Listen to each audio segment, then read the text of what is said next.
His idea is that Robert and others sent over from Beijing can pose as farmers, drive around the Midwest looking for seeds. In some cases, actually dig them out of the ground. In other cases, they would try to send them back to China in microwave popcorn bags. And that this way, the company could get the IP that it needs to produce next generation seeds.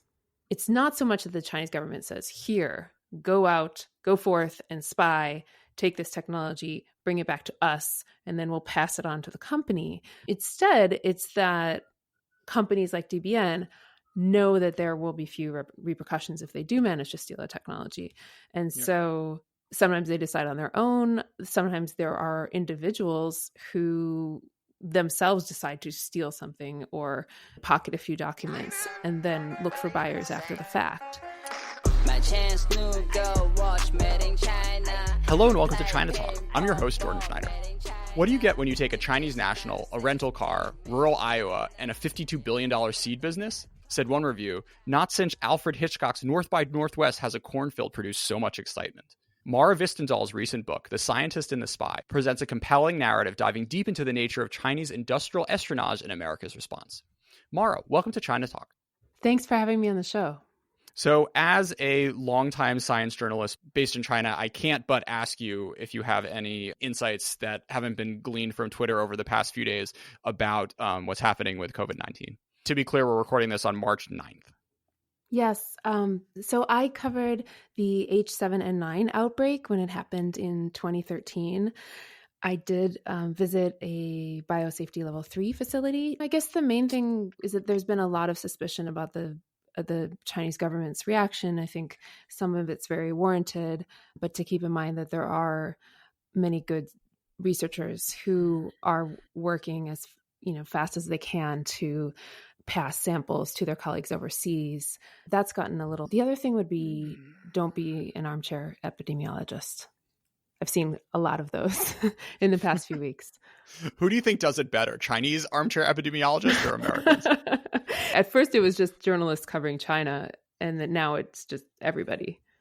Maybe just thinking back to your time based in Shanghai, are there any kind of encouraging China science stories that stick out in your head? So I spent 8 years in China altogether, and 3 of them were with science. And during that time, I followed a number of researchers into the field. I went on archaeological digs. I went with a paleobotanist to a former coal mine in northwestern China and went digging for fossils there. And, there are a lot of very good researchers who are doing their best under the circumstances in China. Because of the lack of academic freedom and because of the turn that things have taken under Xi Jinping, there are a number of scandals. What scandal most stuck out to you that was most illustrative? So when I was working for Science, I did this 5-month investigation on a big paper selling ring.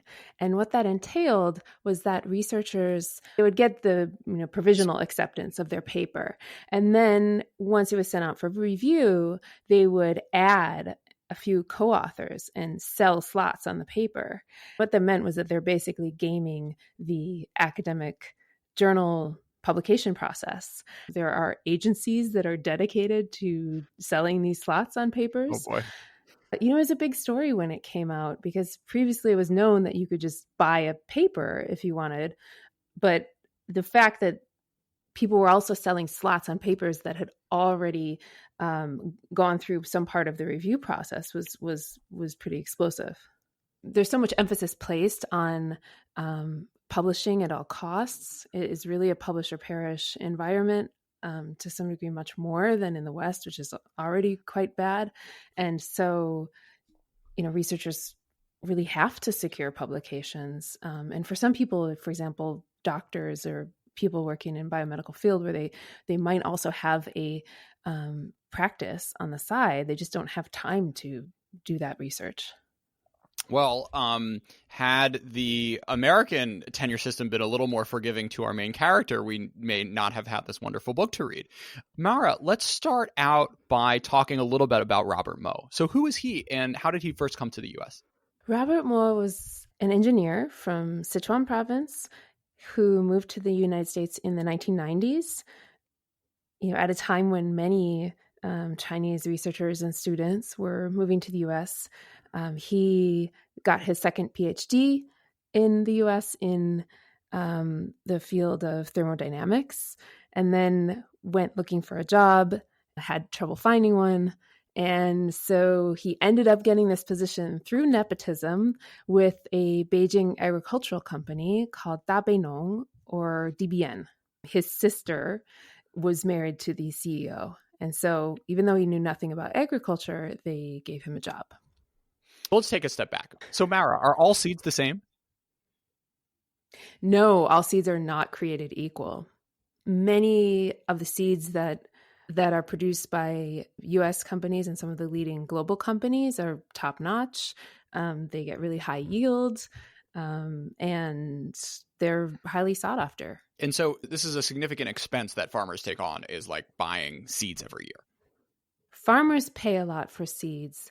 The companies also pay a fair amount to develop new seeds. But actually, as the industry consolidates, they're spending less and less on research. Mm-hmm. At the time of your book's focus, which is the early 2010s, who were the leaders in this industry? In the West, you had just a handful of big seed companies at the time. Two of the biggest were Monsanto and DuPont Pioneer, which make top-of-the-line genetically modified seeds. They go into everything from ethanol to food to animal feed. So how has Chinese industrial policy tried to catch up to the success that the Western seed manufacturers have been able to accomplish over the past few decades? Improving the quality of the seed in China has been a major priority for the Chinese government because they see that people are eating diets richer in meat, and that China's population is still growing, and China has relatively little arable land. And so China's had to look to other markets to source corn. The shortcut would be for companies to come up with this high quality seed themselves.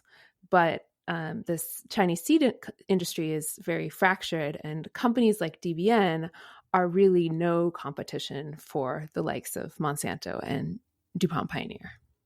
So interestingly, the types of seeds that Western producers make are mainly GMO ones, which are banned in China for some reason? Yes, basically the government has held off on commercializing GM corn, and it's expected that it will be allowed eventually. But for now, companies are just kind of biding their time and hoping that one day they will be able to sell it in China. So I can't imagine the motivation is quite the same as people protesting in London and Paris about the purity of their food. Actually, protests have played a big role in it. And it's really? just kind of, yes, yeah. For many Chinese people, the debate over GM crops has come up at a time when there have been a lot of food safety scandals in China. And organizations like Greenpeace, which is very active in China, have managed to conflate the two. And, for people who have very reasonable fears about the quality of food that they're eating based on, everything that they've experienced over the past 10 years, they're reluctant to accept GM foods. But that may change. So, but there's also a dynamic of protectionism going on here, potentially. Oh, definitely. So looking back to 2011, when my book started, it was also possible at the time that the Chinese government was just biding its time until a Chinese company had a good stock of genetically modified seeds, and that then they would legalize them and allow companies to sell them. Coming back to Robert Moore, he has this job. He's trying to do some business deals, but very quickly he starts getting pressure from up top to engage in a little more nefarious activity. That's right. So not that long after he joins DBN, his boss in China, a guy named Dr. Li, comes up with this elaborate scheme to steal seeds from Monsanto and DuPont Pioneer. His idea is that Robert and others sent over from Beijing can pose as farmers, drive around the Midwest looking for seeds, In some cases, actually dig them out of the ground. In other cases, they would try to send them back to China in microwave popcorn bags. And that this way, the company could get the IP that it needs to produce next generation seeds. So this ends up leading to Robert and his boss driving around in rental cars to, the ruralest of rural Iowa, which does not have a ton of Asian Americans driving around, does it? Not in corn country. So what was his reception like? Well, initially, Robert kind of enjoyed it. He, at that point, had lived in the U.S. for many years. He has a wife and kids in Florida. He, in many ways, feels American. And, I spent quite a long time talking with him, and he told me he visited the bridges of Madison County. He went to all these tourist sites. He loved the small towns with their little restaurants and their bars that have these neon lights that just say bar. And so initially he was really enjoying this assignment. But then as it veered into more and more illegal activity, he grew uneasy with what he was being tasked with doing. And within a fairly short period of time, he starts attracting some police attention. Yes. The book starts in Bondurant, Iowa, where Robert and a colleague are found near a Monsanto cornfield. This was a field where the company was growing next generation hybrid seed. Which is not an easy thing to know. No, locals know it, but the company tries to protect those fields as trade secrets.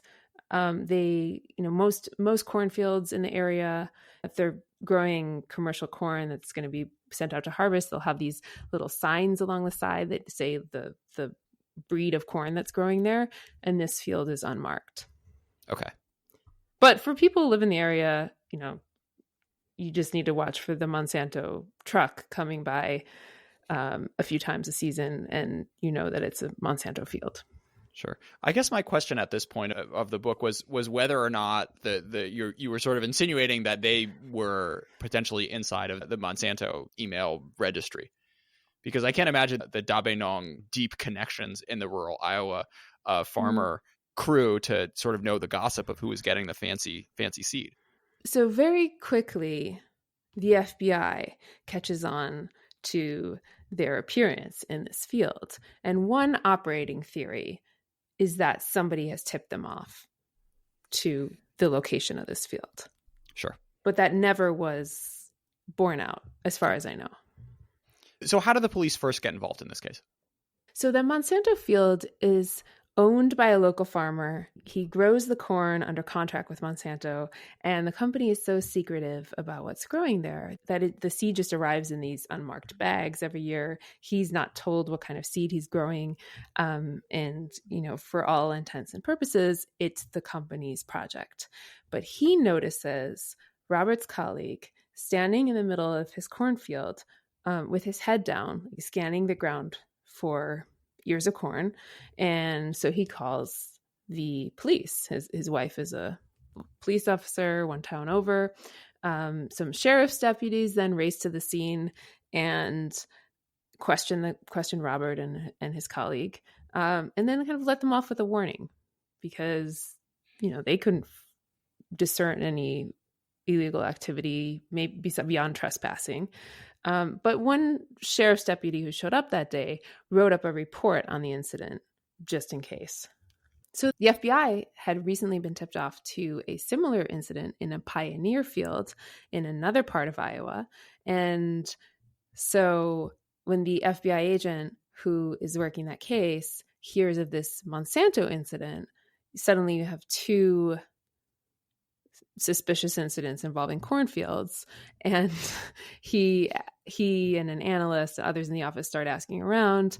There's a fantastic irony in your book where you talk to a number of scientists who say actually they only really needed to do this trip once, but the fact that Robert's boss didn't really have an understanding, A, of the sort of risks involved, and B, of the actual science that it took. Getting 500 different samples doesn't necessarily get you any faster to the cutting edge as just having one or two you can study from.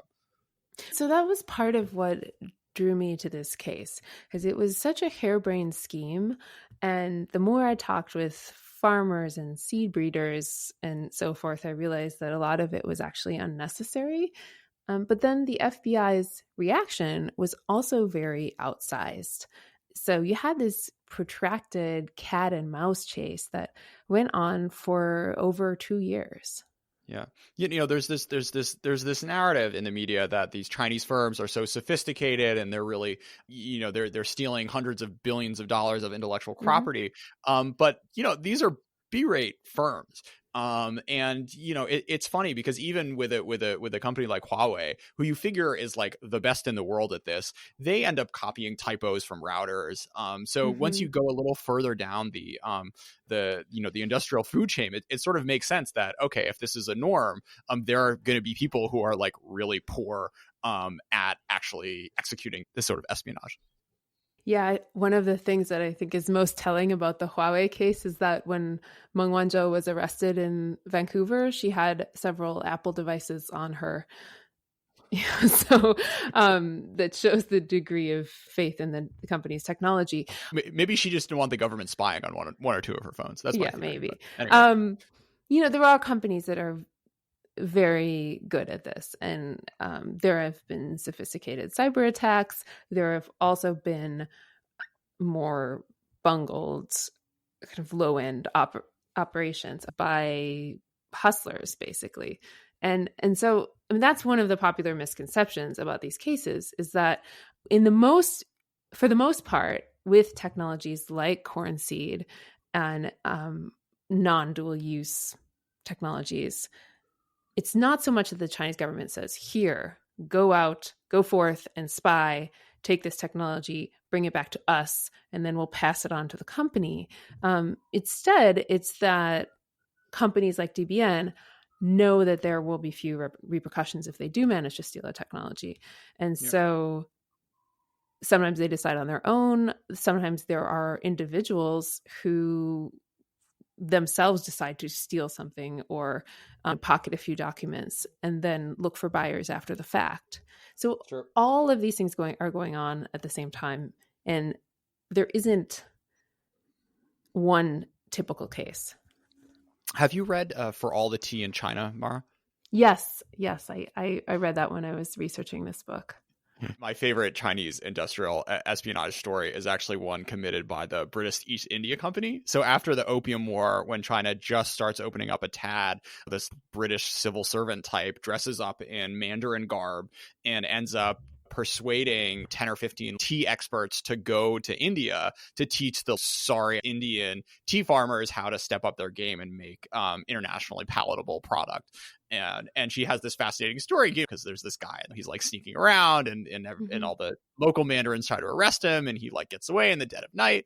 I think one of the things that you mentioned in your book is this is something that's been going on for a long time, and the history isn't always necessarily of Western companies and countries having their hands completely clean when it comes to these sorts of issues.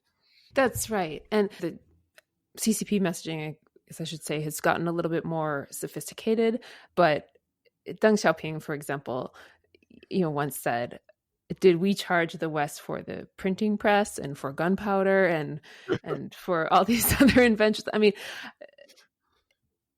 that's true. At the same time, it has gotten a lot easier to steal technologies, and it's clearly happening on a very widespread scale. I might take an issue. I might take an issue with that statement, because on the one hand, like, yeah, okay, I guess you can like hack someone's computer and download all this stuff. But on the other hand, you can argue the Americans. I think you mentioned this in your book. The Americans have had a story where Alexander Hamilton was subsidizing people who would steal schematics from the UK of mills or something. And it doesn't take, once you have the schematics, you can just like give it to like your carpenter around the corner and he can build your water mill, right? But this is very different. The sort of, okay, so say you steal a hybrid seed, right? The amount of sort of like institutional knowledge and support and education, an entire system in order to operationalize the stuff that you're stealing in 2020 is very different. Sort of industrial espionage, which was much lower tech because like the world was lower tech 100 or 200 years ago. That's true. And there is a real debate among scholars and others who study this issue about how effective it is to steal these technologies. Sure. It's pretty clear that it's a short-term strategy, and that companies like DBN are not really thinking forward, maybe even 10 years, let alone like 20 or 30 years. They're looking at like, if we get this seed line, we can commercialize it within 2 to 3 years and beat out our competitors. The Chinese economy is an environment that does encourage short-term thinking right now. Sure. In the long run, will that undercut the United States technological edge? That is an issue of debate. The FBI, when and why do they start caring about these sorts of industrial espionage cases? Economic espionage became a crime in the mid-1990s amid a soul-searching brought on by the end of the Cold War. After the Cold War was over, we lost our major adversary. There was a kind of casting about for a new focus within the intelligence agencies. And at the same time, you had former agents around the world going to work for corporations and be going into corporate security. There was a lot of concern about France in particular. There was this story that the French intelligence services had bugged the first class cabins on Air France flights and were somehow gleaning information out of that. It's like questionable how much they actually got. So this is why the Concorde really got shut down? I don't know. Yeah, so that was one of the big concerns at the time. And economic espionage became a crime in 1996 when President Clinton signed the Economic Espionage Act into law. But then 9/11 happened. Our focus shifted to terrorism and counterterrorism. And it wasn't really until the late aughts that we began pursuing industrial espionage cases in earnest. And that's when you saw the FBI create a dedicated unit, an economic espionage unit. Fighting this sort of technology theft from China is now one of their top priorities.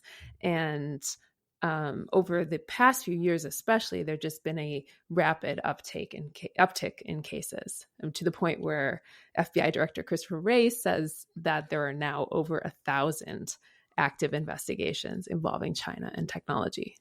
Jeez. So, an interesting dynamic that you really brought to the floor is the public-private sector cooperation, I guess is the nice spin, or the FBI becoming operationalized to benefit corporate interests, which is the more cynical one. So how is this cooperation supposed to work ideally between the FBIs and the firms who are getting their stuff stolen? And how can it run awry? So in the early 1990s, there was this debate over whether the United States should actively spy for economic secrets and for the gain of our companies. There were many people who felt that this would actually be a good idea because the French were doing it, the Israelis were doing it, and why not just get into the game?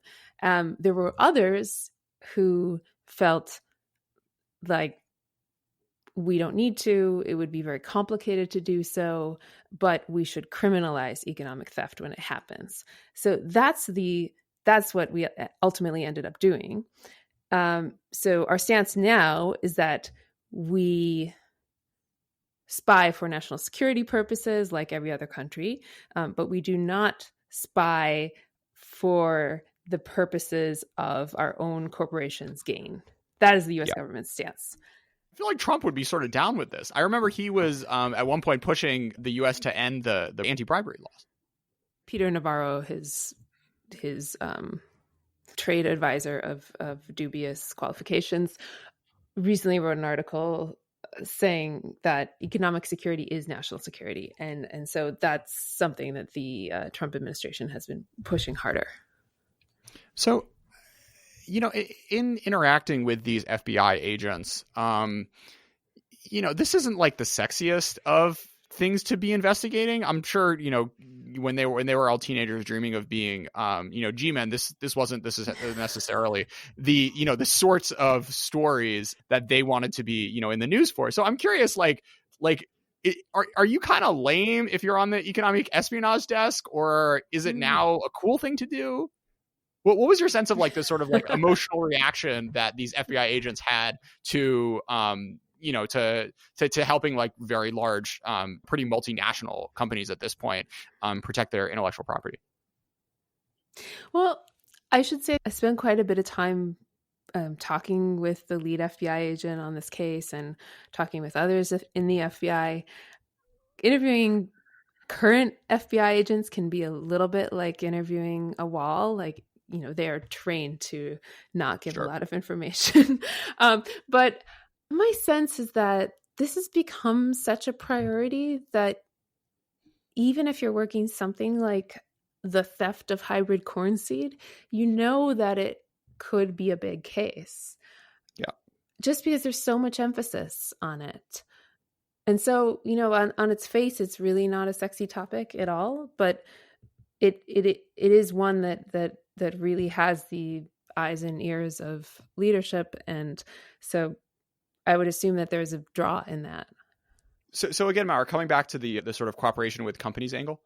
Yes. So to bring these cases, the FBI works very closely with corporations. And the argument is that companies would not come forward with breaches unless they're, quite confident that their trade secrets are going to be protected and so forth. The risk in this cooperation is that companies' claims about their technologies can go unquestioned. And so, especially with cases involving China, you have this trifecta of difficult issues. You have complex technologies, like even something like corn breeding requires a lot of background and a lot of learning about the technology. China, also very complicated in terms of governance structure and figuring out, whether a company has strong connections to the government and so forth. And then IP law, which is also very complex. And there's a complicated calculation that goes into like, is something a trade secret or is it not a trade secret? And so you have agents in places like Iowa, Missouri, really every state in the country who are now tasked with investigating these very difficult cases that involve these very complex topics. Yeah, no, this is a dynamic, I think, that is really across the government, where there's only really so much expertise, and the people who know the most about it are the ones in the private sector. I remember the famous case. There was like this fantastic New Yorker article about this, high frequency trader, and sort of Goldman Sachs basically like persuaded the Department of Justice that this guy was a criminal, but there was this whole 10,000 word piece about raising questions as to whether or not it was, and it sort of came out ambiguous. But I think that the clearest takeaway was that, in fact, the government lawyers had very little sense of what was actually going on in the business, which may or may not have been a crime.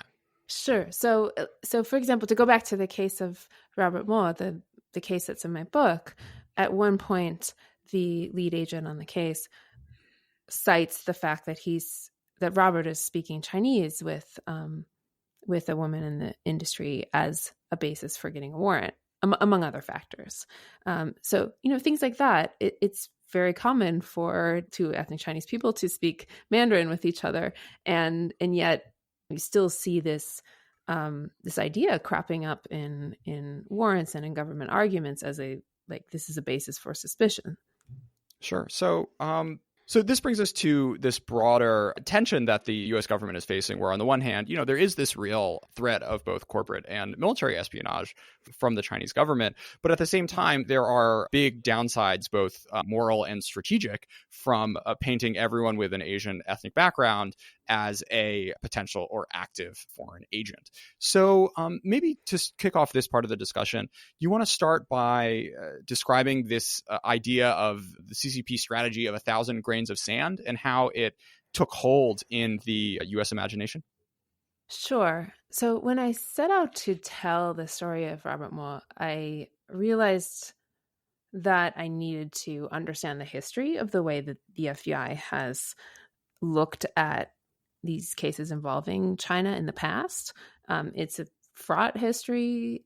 I mean, many people have heard of the case of Wen Ho Lee, the Los Alamos scientist who was the subject of a botched investigation in the late 1990s and culminated in an apology from President Clinton. So, there was that. But then I dug deeper, and one operating theory that the FBI used for years and still has some currency within some quarters was this notion that of 1,000 grains of sand. And the idea behind that was that if intelligence collection were aimed at determining the composition of sand on a beach, that the United States and Russia would use sort of James Bond like tactics to go out and determine what sand was there. So they might send agents in the middle of the night, they might do reconnaissance, whereas China would simply send thousands of people to the beach to lie in the sun, and then at the end of the day they would take their towels home and shake out their towels, and somehow all of this sand would be assembled into a complete picture, and China would end up with a lot of sand. So that was the idea. It's a theory that first of all struck me as representing a very incomplete picture of the way the Chinese government operates. I mean, it's a bureaucracy in the worst sense of the word. So the idea that this sort of sophisticated assembly of pieces of information would work just seemed incorrect. But then this theory also harkens back to racist tropes dating back to the late 1800s. So, the idea of yellow peril, the notion that there were hordes overwhelming our borders. These are ideas that we haven't completely purged from analysis of China, and to some degree continue to shape thinking on investigations. But I should say that the opinions of many analysts have shifted. That theory is being discarded to some degree. And the problem is that the one that's replaced it is much less catchy. It's basically the idea that China uses a whole range of tactics, and some of them look a lot more like what the United States and Russia do, traditional spying, and then some are more uniquely Chinese. But that's not really a catchy metaphor that you can easily sell to the press or to others within the intelligence agencies. Yeah, I mean, it makes sense. It's like if you are poor and you don't have highly trained James Bonds running around, or, a drone that can go and scoop up a piece of sand, then you're going to do whatever you can. And, as the line is like consumption upgrade in China, everyone's buying fancier cars and getting, organic milk and whatnot. I'd imagine like espionage upgrade is also something that happens once you have more resources to put towards these issues. But, I don't think that theory was ever correct. I think it says more about the way that we in the West conceptualize Chinese espionage than anything else. It says more about Western biases and assumptions and the way that racism continues to shape our conception of China than it does anything else. Sure. So maybe go a bit deeper into the idea that the CCP tries to weaponize ethnic Chinese from all around the world. That idea is still one that you see people within the intelligence communities repeating. It's very fraught. There is a degree of truth to the fact that the CCP would like to weaponize people, but it would love to weaponize white people as well. So over the past few years, there have been a number of cases involving non-ethnic Chinese, and these are both national security and industrial espionage cases. And so focusing on ethnicity, first of all, is wrong. but its second leads us astray in that we could end up missing cases. But to what extent do you feel these like somewhat racialized theories ended up impacting the investigation that you spent your time looking into? I used this case of Robert Moore to tell a larger story, and it happened at the same period as a number of other investigations were brought. I mean, really dozens of cases over the period that case spanned. And so I structured the book by telling the story of that case and then wrapping some of these other cases around it. And there's no question that ethnicity played a role in many other cases. In the case of Robert Moore, he, clearly did go into fields to take seed. The FBI had a lot of evidence of his intent. But at the same time, this issue was becoming so fraught nationally, and the language around the discussion around these cases, people were using metaphors of animals, and a number of Asian American community groups were advocating around the issue and growing increasingly concerned. Many Chinese researchers began to feel like they were being targeted. And so all of that did have an impact on the case. And it got to the point when his case did not go to trial, but the pretrial proceedings dragged on for several years. And the judge in the case actually ruled that if it did go to trial, that his ethnicity would be off limits. And so, the two sides would not be able to bring up his Chineseness unnecessarily. Yeah. What would that end up having meant? I gather that it would have meant that, for example, the government could not have presented testimony on how pervasive Chinese industrial espionage is, for example. That they could not have insinuated that the case of Robert was tied to these other cases. Sure. And there was a real concern on the part of the defense that a jury in a place like Iowa could be prejudiced against a defendant simply because he was ethnically Chinese. Sure. So Robert ends up taking a guilty plea, which will have him spending years in jail, and then end up getting deported back to China. So Robert ends up pleading guilty, and when he speaks to you, he very clearly thinks that this has everything to do with ethnicity. Yes, I mean, he's not an extremely reliable narrator in the book. He's a very colorful narrator. He speaks in metaphor. He spent a long time talking to me about his childhood, about his poetry, about, when he in prison, he ended up befriending a pretty well-known defendant in an economic espionage case. So he was in prison with these other well-educated ethnic Chinese scientists, and they would play ping pong together and talk about Chinese history. And so that was this like strange reality that he inhabited.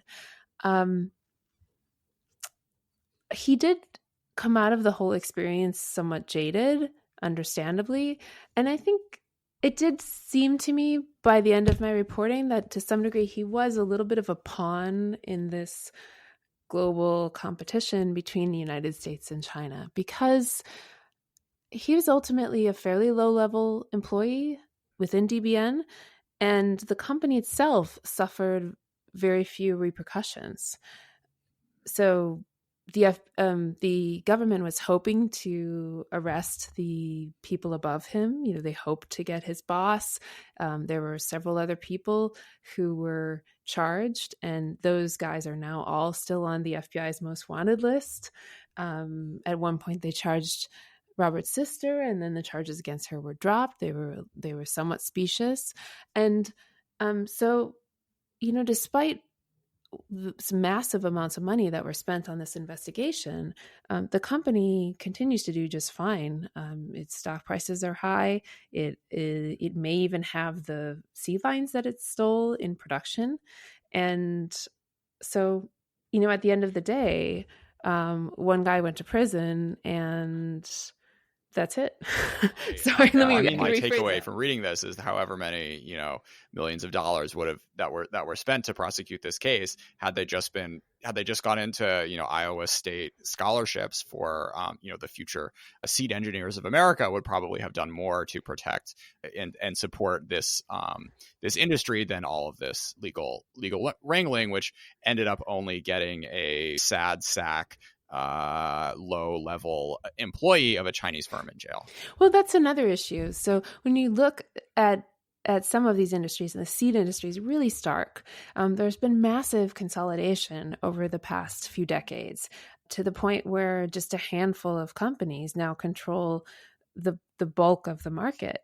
And so when you look at boosting innovation in America, breaking up monopolies is one way to do that. I mean, as the companies have grown larger, they have spent less and less on research as a percentage of their sales. The seed prices for farmers have risen, and the seed is not improved measurably or by the same degree, and so that is a significant issue as well. The Justice Department under Obama, when the Robert Mueller investigation started, did actually have an antitrust inquiry involving Monsanto, and that was dropped over the period that this investigation played out. Now, there were several other antitrust inquiries involving other agricultural companies that were dropped over the same period, and these are fairly difficult to bring. But at the end of the day, that would have had a real impact on the livelihoods of farmers and consumers, to a degree to which this IP theft investigation did not. I also like how at the end Monsanto gets acquired by Bayer, of course, a German company. So all this ends up doing is protect what ends up becoming German IP. That's right. I mean, so that's the big irony of the book, is that there's this argument made continually by the Justice Department that these investigations and these cases protect innovation in America. But ultimately, all of this money was spent on the case, and then Monsanto left the U.S. I mean, it's an unequal playing field in a way, because companies like Huawei are beholden to the Chinese government on some level, and you can debate the degree to which they are, but clearly they are. And then multinationals in the United States really do not have the same allegiance to the U.S. government. And these investigations have been brought almost under the assumption that they do. Mm. So what do you think is the right response then? I know you're a journalist, not a think tanker, but if you had to put on this hat, we just diagnose the problem and then leave it to other people to solve it. Well, one thing that we have to keep in mind is that the U.S. research force is comprised of many researchers from overseas, a large number of whom are from China. And so any solution has to ensure that we continue to make foreign-born scientists feel welcome. So let's close on Charles Lieber, who, as NPR wrote, until late last month lived the quiet life of an American elite scientist until the FBI came knocking on his door. So how does his story and taking of relatively illicit Chinese money end up feeding into this whole dynamic? So when I started looking at these cases, many of them involved corporate IP and the theft of corporate trade secrets. Over the past 2 years, there has been a shift to cases involving grant fraud, and particularly National Institutes of Health money. And that those investigations involve the FBI working together with NIH, and they've played out at a number of universities. Charles Lieber is the biggest fish caught so far. I think the important thing to note about those cases is that in several cases, the FBI has gone in, investigated people closely, and then not brought any charges. And so that has created a lot of confusion. In other cases, like the case of Charles Lieber, you have people who are charged with fraud or with lying to the U.S. government, and there's not any evidence that IP was actually stolen.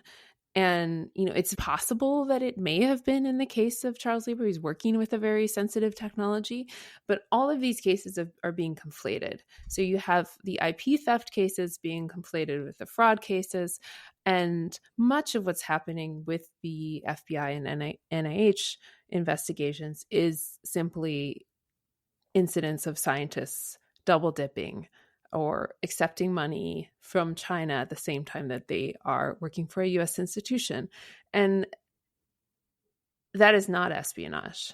It's often conflated in the headlines, and I wish that people would get it straight. Mara, any sort of like interesting responses since publishing the book from the U.S. or from mainland readers? There are a number of people within the U.S. intelligence community who still want to debate whether Wen-Ho Lee was guilty. And so I've heard from a number of those people. It's interesting.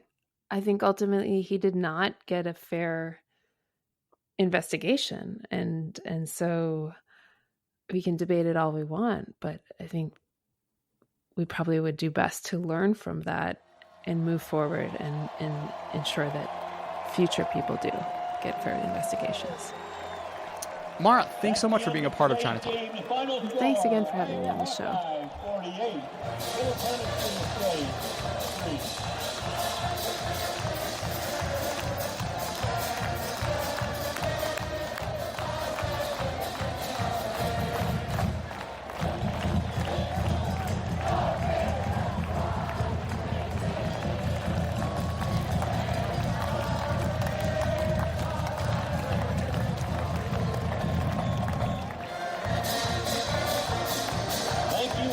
Fans for attending today's game. Talk 7 to Ann Arbor next